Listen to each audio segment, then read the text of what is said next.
Pernahkah kita bertanya pada diri sendiri, kenapa kadang-kadang kita bereaksi berlebihan pada anak, padahal sebenarnya kita sangat sayang kepada anak kita? Dan kenapa kata-kata yang dulu pernah menyakitkan hati kita, justru terkadang tanpa sadar keluar lagi dari mulut kita sebagai orang tua? Dan itu karena ada bagian kecil dari dalam diri kita yang disebut inner child, anak kecil di dalam diri yang masih membawa jejak pengalaman masa lalu, dan mungkin kita pernah merasa tidak didengar, tidak cukup baik, atau sering dibandingkan. Dan luka-luka kecil itu tidak hilang begitu saja. Ia tetap tersimpan dan bisa muncul kembali dalam pola asuh kita hari ini. Banyak orang tua tidak menyadari bahwa pola asuh toksik seringkali bukan dimulai dari niat jahat, tapi dari luka masa lalu yang belum disembuhkan. Ada yang menjadi keras karena dulu dibesarkan dengan kekerasan, dan ada pula yang menjadi terlalu permisif karena trauma dengan aturan ketat orang tua dulu. Dan pertanyaannya adalah, apakah rantai ini akan terus berlanjut? Atau kita mau berhenti sejenak dan menengok ke dalam diri kita dan memilih jalan supaya kita bisa berdamai dengan inner child kita, supaya anak-anak kita tidak perlu menanggung luka yang sama. Dan kita akan membahasnya hanya di Love Your Child.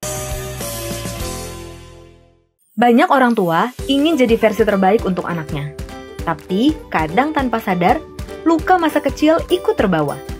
Apa sih artinya berdamai dengan inner child? Dan bagaimana itu bisa memutus pola toxic parenting? Kami bertanya pada beberapa orang. Hal apa dari masa kecilmu yang paling membekas sampai sekarang? Saya berada di lingkungan keluarga yang orang tuanya dua-duanya bekerja. Saya dididik oleh orang tua saya. Bapak adalah orang tua yang disiplin, tapi cenderung keras, sedangkan ibu saya orangnya sabar dan kalem lah begitu. Mungkin ada satu kejadian di mana aku kabur dari rumah karena kurang mendapatkan kasih sayang dari orang tua, karena aku punya 4 siblings. Menurut kamu, pengalaman masa kecil itu ngaruh nggak ke caramu mendidik anak sekarang?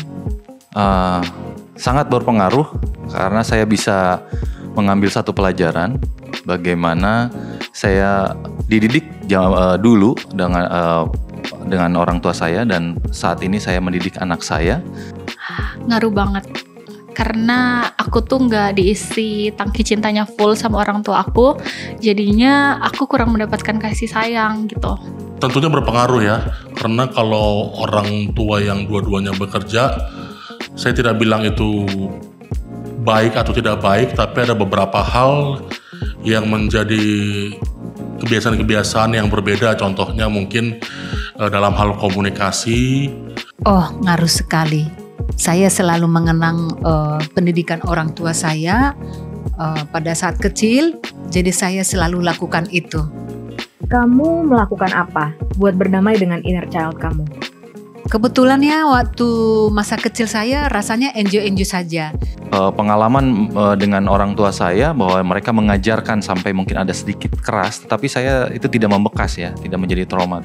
Untuk anak saya ya, saya lebih berusaha untuk lebih sabar lah kepada anak-anak saya. Tidak semua apa yang terima dari bapak saya itu saya terapkan untuk anak saya. Pesan apa buat orang tua lain yang masih berjuang memutus pola toxic parenting? Karena sekarang dunia kita sudah semakin canggih, jadi banyak-banyak baca buku, banyak-banyak nonton video supaya parenting kita itu lebih bagus lagi. Jadi orang tua harus belajar, harus bisa beradaptasi dengan zaman sekarang. Jangan kita paksakan lagi kehendak kita zaman dulu dengan sekarang. Kalau dalam perkataan kita bisa membiasakan bagaimana kita tidak menggunakan kata-kata yang membuat anak itu menjadi tidak termotivasi atau tidak mempunyai semangat untuk hidup, malah kita menjatuhkan mereka. Nah, ini harus dihindari. Apapun yang orang tua kita sudah lakukan, cara mendidik kita, tentunya itu semua sudah membentuk kita yang sekarang saat ini. Yang bisa kita lakukan adalah tinggal mengambil apa yang kita rasa kurang baik, berarti kita rubah. Tiap-tiap anak berbeda-beda pendekatannya. Jadi harus lebih sabar dan tentu saja bekerja sama dengan suami istri.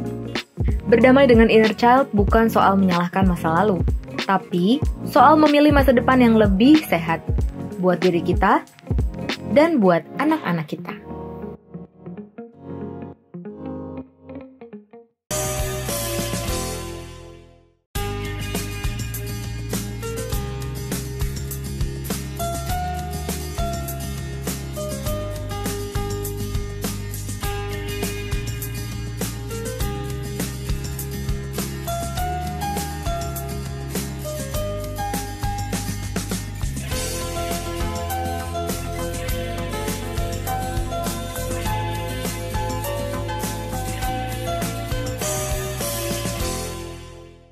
Halo ayah dan bunda pemirsa Hope Channel Indonesia dimanapun Anda berada. Kembali lagi dalam program Love Your Child, satu program yang mengajak kita untuk mendidik, mengasihi anak, menjadikan generasi yang lebih baik. Dan saat ini kita akan membahas satu topik tentang berdamai dengan inner child, memutuskan toxic parenting. Kita akan membahasnya bersama dengan seorang psikolog, Ibu Gilberta Mahanani, MPSI, psikolog. Dan halo Bu Gilby. Halo Bu Ina, apa kabar? Bisa menyapa pemirsa. Iya, baik. Halo pemirsa Hope Channel, apa kabar? Terima kasih Bu Gilby ya. Dan pembahasan kita ini sangat menarik ya. Dan saya rasa ini setiap orang memang mempunyai satu bagian ini yang mungkin ada yang belum diselesaikan. Dan menurut Bu Gilby, apa sih yang dimaksud dengan inner child itu? Baik, jadi sebenarnya inner child ini sesuatu yang netral gitu ya. Karena kok inner child ini adalah konsep psikologis dari pengalaman kita di masa kecil yang mempengaruhi kita untuk berpikir, mengelola perasaan dan juga bertindak. Jadi apa pengalaman-pengalaman kita di masa lalu yang mempengaruhi kita sampai saat ini. Jadi berarti inner child itu ada inner child yang seperti luka, sakit gitu ya, dan mungkin ada yang menyenangkan kah atau pikiran menyenangkan? Betul. Jadi kalau mungkin sekarang bahasanya banyak yang inner child yang terluka gitu ya. Karena sebetulnya nggak semua orang mengalami inner child yang terluka gitu ya. Jadi bisa justru inner child-nya memang sisi kita dari anak-anak dulu gitu ya, yang mempengaruhi kita sampai sekarang ini gitu. Jadi belum tentu semua orang itu mengalami masa kecil yang kurang menyenangkan, yang kurang beruntung gitu ya. Jadi tidak selalu buruk. Ya. Dan untuk kita mengetahui inner child kita yang terluka, apa saja tanda-tandanya? Yang berarti kita masih bawa sampai sekarang ya. Iya, betul, betul. Karena memang kita ini kan manusia hidup dari pengalaman dari masa lalu ya, gitu ya. Jadi baik itu masa kita remaja ataupun masa kanak-kanak. Kadang-kadang anak-anak tuh kita nggak sadar, karena pada saat itu kan kita polos, proses berpikir kita belum matang gitu ya. Tapi kita ternyata membawa respon-respon dari lingkungan ini yang sampai ke sekarang ini. Mungkin kalau bisa saya kasih contoh ya gitu. Jadi misalnya ada seorang anak gitu ya, yang memang tumbuh di keluarga yang besar. Nah, anak ini sering kelupaan. Jadi kalau bahasa gaulnya kelupaan atau mungkin bahasa nggak formalnya gitu ya. Tapi misalnya anak ini dari 7 bersaudara gitu, sehingga orang tuanya kalau misalnya membelikan barang atau memberikan hadiah, kadang-kadang cuma 5, kadang cuma 6. Jadi anak ini sering nggak dapet gitu ya, atau sering nggak disebut misalnya pada saat ayo pembagian hadiah atau pembagian apa gitu. Anak ini tidak kesebut gitu karena dia ada banyak gitu saudara-saudaranya. Ini contoh aja ya. Sehingga dia sering merasa tidak sepantasnya ada di sini, tidak dianggap atau tidak terlupakan gitu ya, terlupakan atau ya itu ya. Jadi kayak atau bahasa ininya left behind gitu ya. Jadi kayak ketinggalan gitu karena yang lain tuh sudah bisa melakukan yang lainnya, tapi dia tidak terfasilitasi atau tidak terpenuhi kebutuhannya. Nah, dengan kondisi-kondisi seperti itu di masa kecil, mungkin anak itu tidak bisa mengkomunikasikan kan ke orang tuanya, karena dia pikir, oh ya ini yang terjadi, saya nggak tahu ini benar atau salah gitu ya. Seorang anak kan gitu. Tapi karena itu terbawa terus sampai ke dewasa, dia baru menyadari bahwa setiap orang itu kan perlu direkognisi gitu ya. Oh iya, ini ternyata ada si ini dan si ini gitu. Oh tapi waktu kecil saya enggak ya gitu. Akhirnya dia baru sadar gitu ya. Terus dia jadi merasa, oh ya sering gitu, oh karena dari dulu saya sering nggak dipanggil, nggak dianggap, ya udah saya nggak harus ada di komunitas kok gitu ya. Nah itu contoh yang buruk tentunya gitu ya, yang kita tidak harapkan sama sekali gitu ya Bu ya. Jadi itu yang bisa membuat inner child kita tuh bisa dikatakan terluka gitu ya. Terlukanya tentunya dengan tema tadi tidak dianggap atau tidak disadari keberadaannya, kehadirannya gitu ya. Kemudian itu juga jadi membahas, misalnya kalau pada saat dewasa ada isu-isu yang berkaitan dengan itu akan menjadi sangat sensitif. Jadi misalnya mau makan siang sama-sama, tapi dia nggak keajak gitu ya, nggak terajak, misalnya lupa gitu ya, satu orang ngajak dia, itu dia bisa marah setengah mati gitu. Padahal kan sebenarnya ya ikut aja gitu ya, kalau ikut dong gitu ya, atau misalnya mau kemana gitu, tapi lupa, aku mau ikut dong gitu kan, misalnya bisa aja gitu, tapi karena enggak ya dia bisa sangat sensitif. Itu contohnya. Berarti pengalaman-pengalaman masa lalu yang menyakiti itu. Betul. Dia, apakah itu tidak untuk pola asuh kita berakibat pada pola asuh kita?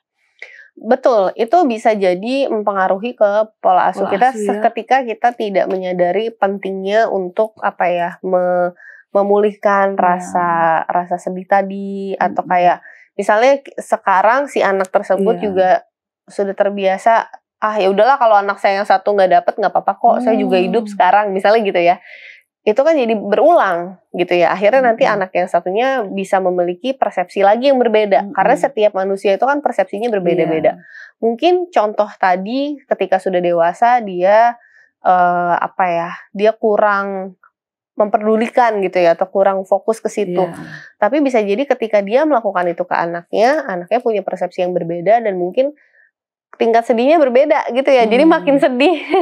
Jadi itu yang bisa terjadi berulang, jadi makin padahal kan itu sebenarnya nggak adil ya gitu ya. Jadi kenapa sih kita harus mengulangi ketidakadilan, kenapa sih kita harus mengulangi perasaan-perasaan negatif gitu. Itu yang akhirnya sekarang dalam topik-topik parenting khususnya itu lagi digencarkan gitu ya, supaya kita sadar kira-kira apa yang bisa melukai kita di masa lalu, supaya itu tidak terulangi lagi. Karena memang ya perkembangan anak-anak kita juga kita harapkan bisa lebih baik daripada yang kita pernah alami. Wah, sangat bahaya juga ya kalau kita ini artinya kita tidak tuntaskan ya Bu Gilby. Betul. Atau mungkin bahasa psikologisnya kita tidak pulihkan ya. Oh, kita tidak pulihkan ya. Jadi apa yang terjadi di masa lalu masih tetap kita bawa karena kita tidak tuntaskannya. Yes, betul. Ya. Dan inner child ini bisa menjadi satu pola asuh yang beracun berarti ya Bu Gilby ya. Betul. Jadi memang kalau sekarang ada istilah-istilah toksik, ya mungkin itu salah satunya ya, ketika kita tidak berusaha memulihkan luka batin gitu ya, yang kita pernah alami.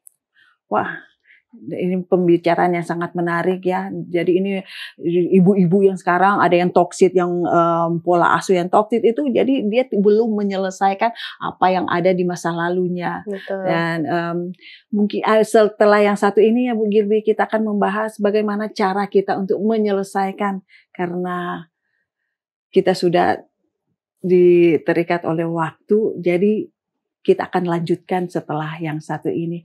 Kita akan lanjutkan pembahasan kita setelah yang satu ini ya pemirsa, pembahasan yang sangat menarik karena ini menyangkut kita semua, karena ada di dalam diri kita semua. Dan jangan kemana-mana, tetap bersama kami di Love Your Child.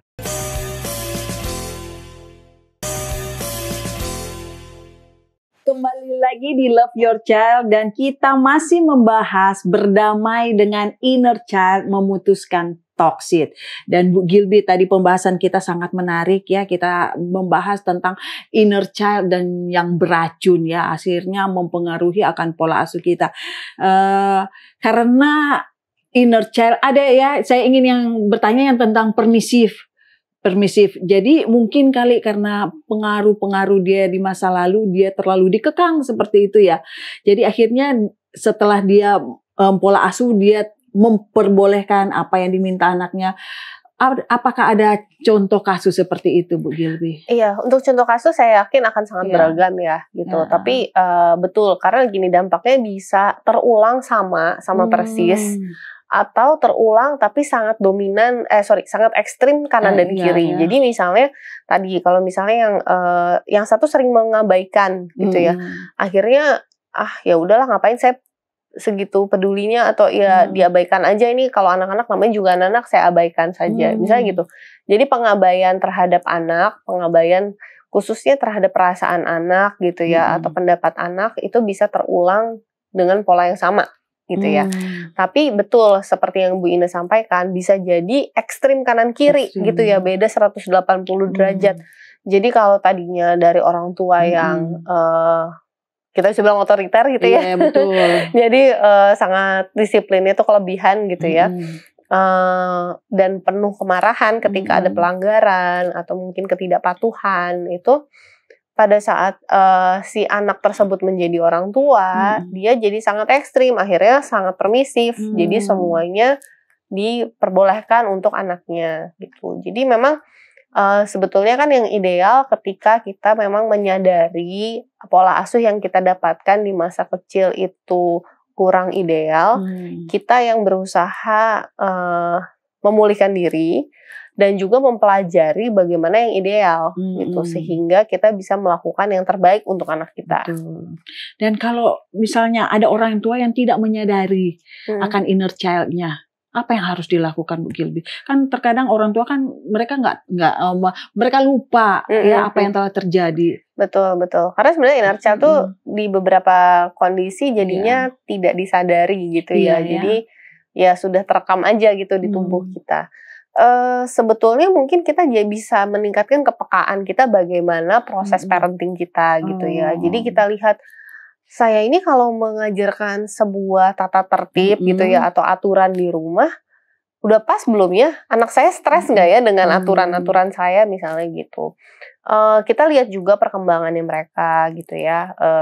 Apakah sesuai dengan usianya? Apakah kok kayaknya sudah SMP tapi kok nggak pernah terlihat ada kritisnya ya, nggak pernah terlihat ada keberaniannya gitu untuk menyampaikan pendapat gitu. Nah itu kan cukup bertanya-tanya ya, padahal kan udah SMP biasanya udah lebih, maksudnya udah remaja gitu ya, sudah bisa mengekspresikan diri, tapi kok ini enggak ya gitu. Nah itu kita perlu evaluasi sama-sama. Dan mengapa ya inner child ini, kita sebagai orang tua harus berdamai dengan inner child itu? Seberapa pentingkah kita harus berdamai dengan inner child itu? Sebetulnya seberapa penting untuk berdamai ketika memang kita mengalami sesuatu yang tadi kurang ideal atau kita kurang beruntung pada masa kecil. Lagi-lagi itu sesuatu yang tidak kita harapkan tentunya. Ya, saya suka bilang kita tuh nggak bisa milih orang tua. Betul, orang tua juga nggak bisa milih anak sebetulnya. Jadi banyak hal yang kita tidak bisa kendalikan pada saat itu sebagai anak. Nah, kita perlu pelajari sebetulnya sekarang ini apa ya gitu yang perlu saya koreksi dari diri saya gitu. Jadi mengintrospeksi diri, merefleksikan diri ya mungkin ya, itu juga jadi sangat baik. Dan untuk menjadi langkah awal, karena kita ingin memutuskan mata rantai ya, pola asuh yang beracun lah kalau menurut saya ya. Kita ingin memutuskan mata rantai itu, apa yang harus kita lakukan? Langkah-langkah apa ya? Yang penting adalah di sini kita mengenali diri kita dulu. Ya. Mungkin karena ini topiknya juga parenting, kita bisa mengenali pasangan kita ya. Maksudnya kita bisa melihat pasangan kita ketika bagaimana dia proses parenting ke anaknya. Kan kita sama-sama, itu anak-anak kita gitu kan ya. Jadi kita bisa saling lihat nih gitu ya. Kita bisa saling jaga. Aduh, papa sepertinya papa terlalu keras deh. Dia kan masih belum mengerti, jadi jangan dimarahin, misalnya seperti Iya. itu. Jadi kita bisa saling mengevaluasi, saling koreksi, dan saling terbuka. Itu yang paling penting. Nah, kemudian kalau memang kita rasanya ada sesuatu yang ada topik atau ada isu langganan gitu ya, saya suka bilang. Misalnya tadi, kalau ketika kita terlupakan, kita bisa marah gitu ya. Padahal dipikir-pikir kan cuman makan siang gitu ya.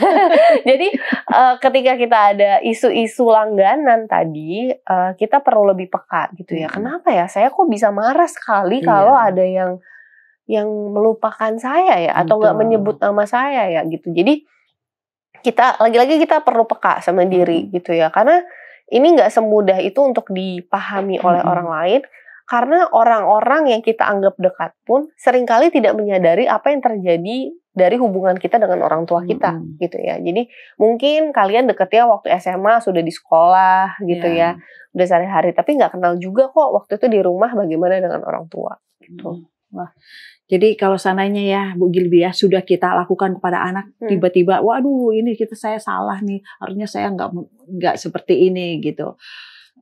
Bagaimana kita mau kelola rasa bersalah kita, baik kepada si anak maupun kepada diri kita sendiri.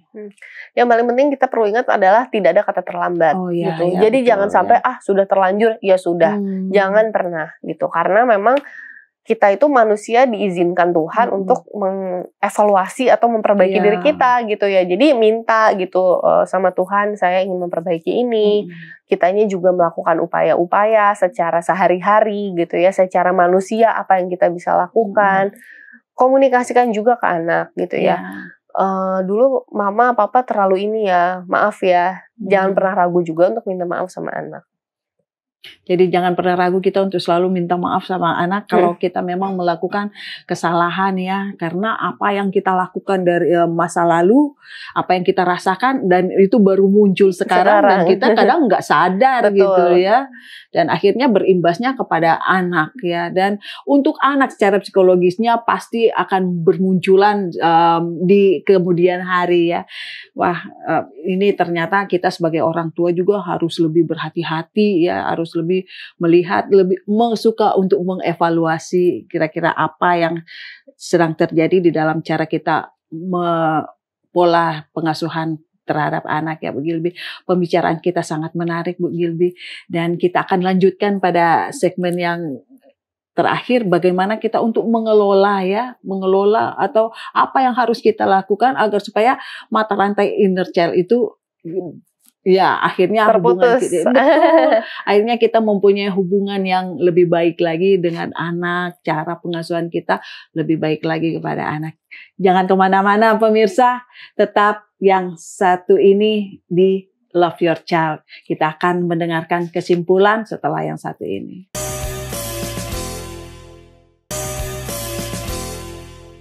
Kembali lagi di Love Your Child, dan kita tiba pada segmen yang terakhir. Bu Gilby, adakah pesan-pesan yang ingin disampaikan kepada orang tua yang mereka masih mempunyai inner child dan masih berjuang untuk bisa menyelesaikan akan inner child mereka? Oke, baik.